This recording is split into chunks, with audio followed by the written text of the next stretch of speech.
அஞ்சு முகம் தோன்றில் ஆறு முகம் தோன்றும் வெஞ்சமர அஞ்சேல் என வேல் தோன்றும் நெஞ்சில் ஒரு கால் நினைக்கில் முருகா இருகாலும் தோன்றும் முருகா என்று ஓதுவார் முன் ஏறுமையில் ஏறி விளையாடு முகம் ஒன்று ஈசருடன் ஞானமொழி பேசும் முகம் ஒன்று கூறுமடி யார்களினை தீர்க்க முகம் ஒன்று குண்டுருவ வேல் வாங்கி நின்ற முகம் ஒன்று மாறுபடு சூரரை வதைத்த முகம் ஒன்று வள்ளியை மனம் புணர வந்த முகம் ஒன்று ஆறுமுகம் ஆன பொருள் நீயருள வேண்டும் ஆதியருணாச்சலம் அமர்ந்த பெருமாளை.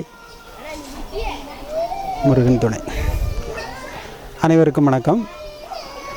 இன்று நாங்கள் தோரணமாமலையில் அடிவாரத்தில் நிற்கின்றோம்.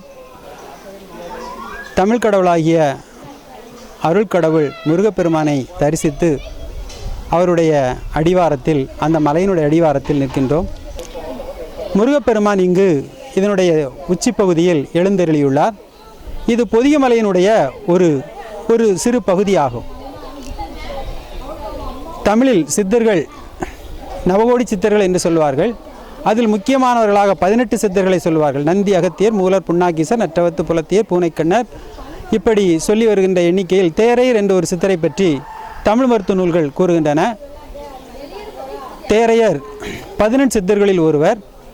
இவர் பல தமிழ் நூல்களை எழுதியுள்ளார். அவருடைய நூல்கள் படிப்பதற்கு இனிமையாகவும் பயனுள்ளதாகவும் இருக்கும். வாழ்வியல் நெறி, மருத்துவம், நோயில்லா நெறிகள் போன்ற பலவற்றை அவர் பாடியுள்ளார். அவர் தன்னுடைய ஆசானாக தருமசோமியரையும் அகத்தியரையும் குறிப்பிடுகிறார். அகத்தியரினுடைய மாணாக்கராக தேரையிலிருந்து இந்த மருத்துவ கல்வியை கற்று அவர் நூல்களை எழுதியுள்ளார் என்று அவருடைய நூல்களில் குறிப்புகள் காணப்படுகின்றன. அத்தகைய தேரையர் பொதியமலையில் அகத்தியரிடம் வந்து கல்வி கற்றார் என்ற குறிப்பு நூல்களில் காணப்படுகிறது. அந்த தேரைய சித்தர் வாழ்ந்த இடமாக இந்த மலை கருதப்படுகிறது. இங்கு தேரையரினுடைய குகை என்று ஒன்று உள்ளது. அங்கு அவர் ஜீவசமாதியில் இருப்பதாக கூறுகிறார்கள். உண்மையில் அந்த இடம் அற்புதமான இடம். அற்புதம் என்றால் வார்த்தைகளால் சொல்ல முடியாது. அறிவு கேட்டாதவற்றை உணர்ச்சிகளால் மட்டும் சொல்ல முடியும். உணர்ச்சிக்கு வரையறைகள் எதுவும் கிடையாது. அது நீங்கள் உணர்ந்து பார்த்தால் தெரியும். அந்த இடம் உண்மையிலேயே நல்ல வைப்ரேஷன் உள்ள இடமாக உள்ளது. அதனை അരുമയാக പേണി പാതുകാത്ത് വരുகிறார்கள் അരങ്കാവലരുടെ ശ്രീ ചെമ്പകരാമൻ അയ്യൻ. ഇവിടെ ഇന്ന് രാവിലെ തന്നെ ശ്രീ ചെമ്പകരാമൻ സാറ്, അദ്ദേഹം ഇവിടുത്തെ ട്രസ്റ്റിയാണ്. അദ്ദേഹത്തെ കണ്ടു. അദ്ദേഹം വേണ്ട സഹായങ്ങളൊക്കെ ചെയ്തു തരാമെന്ന് പറഞ്ഞു.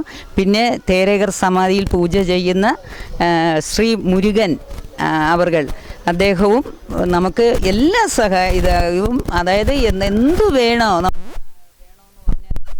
തന്നെ കൊണ്ടുതരും. ആ രീതിയിൽ നമ്മളെ സ്നേഹിച്ച് ഇവിടെ എല്ലാം ഞങ്ങളെ കൊണ്ട് നടന്ന് എല്ലാ കാര്യങ്ങളും സഹായിച്ചൊക്കെ തന്നു. അനേവർക്കും വണക്കം. എൻ്റെ പേര് ഡോക്ടർ കൃഷ്ണപ്രസാദ്. എൻ്റെ നാട് കോട്ടയമാണ്. ഞാൻ ജോലി ചെയ്യുന്നത് ഗവൺമെൻറ്റിൽ നാഷണൽ ഹെൽത്ത് മിഷനിൽ മെഡിക്കൽ ഓഫീസറായിട്ടാണ്. എന്നെ സംബന്ധിച്ച് എൻ്റെ ഏറ്റവും പ്രിയപ്പെട്ട 2 അധ്യാപകരുടെ കൂടെ തോർണമലയിൽ സന്ദർശിക്കാനും സാധിച്ചത് എൻ്റെ ജീവിതത്തിലെ ഏറ്റവും വലിയൊരു ഭാഗ്യമായിട്ട് കാണുന്നു. കാരണം ഇംഗ്ലീഷിലൊരു പ്രോവേർബ് ഉണ്ട്, when the student is ready Guru appears എന്നാണ്.